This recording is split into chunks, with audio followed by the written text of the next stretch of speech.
Fala galera, tudo bem com vocês? Eu sou o Ribeiro, aqui mais um vídeo do canal. E no vídeo de hoje eu vou falar de The Old Guard 2. Essa sequência que demorou quase uma eternidade, mas já está em nossas mãos. E a gente precisa falar um pouquinho ou até um tantão a mais sobre ela. Então, sem mais delongas, já se inscreve no canal, ative as notificações para receber mais conteúdos, curtam, comentem. E vamos falar desse segundo filme. Eu devo dizer a vocês que eu gostei muito desse segundo filme, porque ele contextualizou tudo sobre essa história. Ele abrangeu, ele fez a gente entender o porquê os imortais são imortais e porque a qualquer momento essa imortalidade ela pode acabar para sempre. E ela foi mostrada de uma forma muito didática e direta, sem muito mimimi, não. A gente é assim, precisa ser feito dessa forma, para isso e para isso. E ao mesmo tempo ela deu muito mais perguntas do que respostas. E a gente teve até personagem que poderia dar uma resposta, não deu, deixou mais perguntas. E o final, ao invés de responder, deu muito mais dúvidas do que certeza para um possível grande final. Ao assistir o filme eu fiquei um pouco assim... Oxe, é uma sequência direta ou uma sequência paralela? Porque ao mesmo tempo a gente vê que o primeiro filme não teve grandes influências com esse novo filme, mas ao mesmo tempo o vilão, apesar de ser um medíocre do primeiro, ele poderia ter sido citado, falado, não, só citou mais uma corporação que tem ali muito maior do que eles poderiam imaginar, e que aquele caso era um possível último caso deles, que estavam encerrando aquela história ali de vez e podendo ter uma certa paz trabalhando para si de vez em quando. Eu achei que poderia ter mais trabalhado nesse sentido e não ficar algo muito disperso, né? Tipo, é uma sequência, mas o segundo filme ele é introdutório, mas ele não é o suficiente para você conseguir acompanhar. Ou seja, você consegue assistir o segundo filme muito mais isoladamente do que assistir o primeiro e esperar alguma grande chance de retomada, né? Porque não tem tanta coisa assim de se retomada do primeiro. Não sei vocês, mas eu acho que quando a gente lê uma sinopse, a gente espera que o filme acompanhe essa sinopse de alguma forma, porque a gente sabe que sinopse é algo resumido, tudo bem, ok, mas na sinopse fala que a gente vai ter uma batalha épica, mas aqui eu só senti sofrimento. Eu devo gostar a vocês que só senti dor, porque a jornada dos personagens só tava indo de mal a pior. Eu fico, pra que eu vou continuar assistindo o filme? Eu quero ver as batalhas. A gente vê boas cenas de lutas, mas só isso, no resto é só sofrimento, sofrimento, amor, sofrimento, despedida, término, sofrimento e pronto. Terapia. E ao mesmo tempo também como ele se justifica através das cenas pós-crédito, que ela foi refeita, mas como ela é muito contundente dentro da própria história e não algo muito disperso, como a gente já viu em algumas outras produções que nunca teve uma continuidade, mas aqui não. Aqui ela foi refeita, aqui ela foi muito mais contextualizada, explicada e explanada de uma forma muito melhor. Mas eu queria muito que ele deixasse claro que o filme, toda essa trama era uma trilogia, porque eu senti esse filme como um prenúncio do fim, ou seja, uma despedida dividida em duas partes. Aqui a gente tem uma despedida, todo um ar de despedida, todo ar de fim, mas não era um fim, era só explicando porque o fim está chegando, mas por que não deixar claro? Porque falar assim, temos um planejamento, fizemos o primeiro filme, agora vamos fazer o segundo, e agora vamos fazer o terceiro filme. Então, aqui é o meio, mas aqui vocês podem acompanhar até o final, porque vai ter um final. Até porque isso seria muito mais justificável por essa demora toda, porque a gente deve ter que refazer algumas cenas outras. Eu acho que não, eu acho que a gente teve uma ideia lá dentro, vamos fazer secretamente 2 filmes dentro de um tempo só, e pelo menos que ele demore para ser lançado, pelo menos a gente já fica com essa história toda, não ficar algo no ar e possivelmente não ter e ao mesmo tempo ter esperança. Ou seja, ou a gente tem certeza ou a gente cria falsas esperanças, expectativas, o que não agrada, e possivelmente nem há o possível último filme, se caso ele for de fato lançado, porque eu acredito que sim. E seguindo aqui, a gente tem essas cenas repetidas, né, do passado da nossa Andy, ao mesmo tempo com um outro olhar da nossa vilã. A gente vai entendendo como essa vilã consegue enxergar a humanidade distanciada ao mesmo tempo tão perto, o que ela pode fazer de mal para sua própria espécie. Então isso justifica ela ser a vilã, justifica todas as ações dela, mas ao mesmo tempo é uma justificativa que vai se perdendo ao longo da história, porque o que poderia ser uma salvação da espécie vira uma atitude muito mais egoísta de si própria para sobreviver contra essa humanidade que já matou muitos do seu, porque não entendem, eles não querem aceitar que o diferente existe e mate-o como se fosse uma coisa muito natural. E eu não posso deixar de falar que Uma Turma, como vilã em qualquer filme, é uma adição esplêndida. Ela é algo maravilhoso em qualquer produção. Você olha pra ela e fala, atriz. Você vê ela, você se embanha, você se entrega. Aí já fica hipnotizado quanto a essa personagem. A gente não quer saber o que ela quer. Se ela chamou você, você vai. Ela é manipuladora? Ela é manipuladora. Mas uma manipuladora muito sagaz. Ela sabe o que quer com você naquilo lá. Ela quer porque quer e vai conseguir, mesmo que ela te mate, mas você vai morrer por ela, porque ela consegue te convencer que é importante você morrer e você morre e acabou. É simples assim.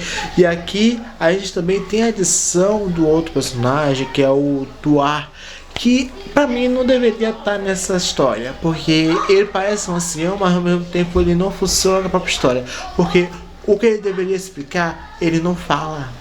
Ele fica mudo. Ninguém pergunta pra ele como a gente pode fazer isso. Não, ele não fala. Se ele não é perguntado, ele não fala.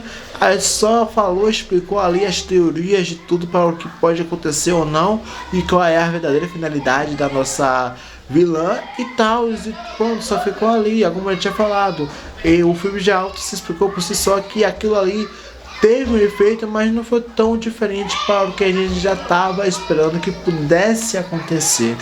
E pra mim foi muito chato de certa forma. É um ator maravilhoso, é um ator bom, mas dentro daqui ele não funcionou tão bom como poderia ter funcionado, porque ele tinha livros. Então, quem são aqueles tantos outros que ele escreveu? Será que eles ainda vão aparecer? Ou será que eles já morreram? Quem mais? O que mais ele escreveu? Ele tem resposta de tudo, mas ele não quer dar, entendeu? No entanto, que foi um dos motivos de ela, a nossa vilã, ter feito o que fez com esse personagem bem no finalzinho. Então é justificável só ter mulheres nessa jornada, não os homens.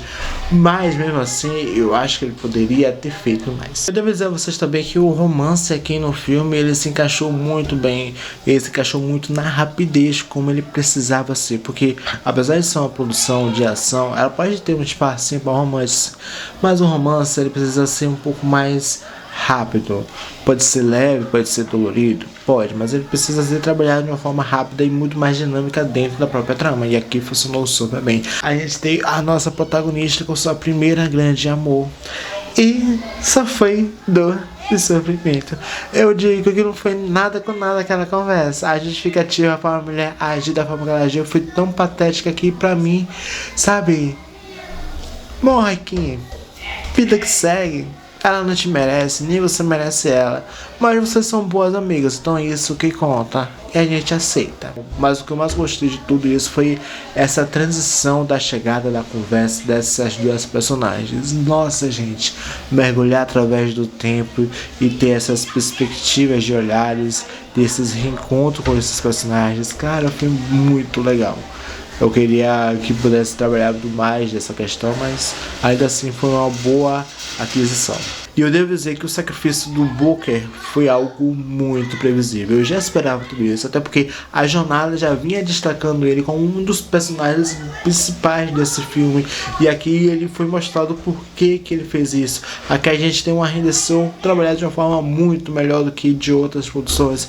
Aqui a gente vê um personagem que ele não precisou, sabe, não, eu vou fazer isso, não.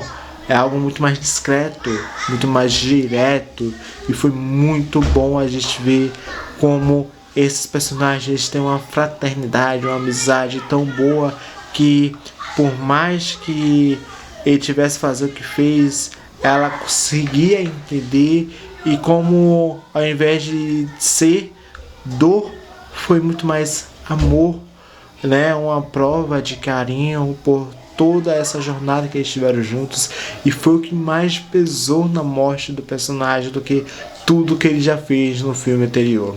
E aqui a jornada até da Neil foi muito previsível, a gente já entendia que ela é uma peça-chave, até porque logo no começo já fica muito claro naquele primeiro encontro dessas duas grandes personagens dentro do filme, então não precisava estar essa coisa toda, mas eu achei muito viável a explicação do porquê de tudo aquilo ali, mas as resoluções acho que poderia ter sido melhor, e também, como falei, deixar claro que é uma trilogia, porque aí a gente já entende que isso aqui tá acontecendo, mas vai ter uma resolução lá do que fica abrindo uma margem e não dando uma possibilidade de resposta. Aqui a gente teve um plot que ele não era muito um plot, mas ele foi muito interessante porque a gente consegue entender porque a nossa Indy é a nossa grande protagonista, e porque ter essa percepção através do olhar dela muda muitas coisas do que vai vir no futuro, e porque ela é tão decisiva para esse fim. E como a gente também consegue entender que a vilã faz tudo isso como uma questão de sobrevivência. Eu já falei,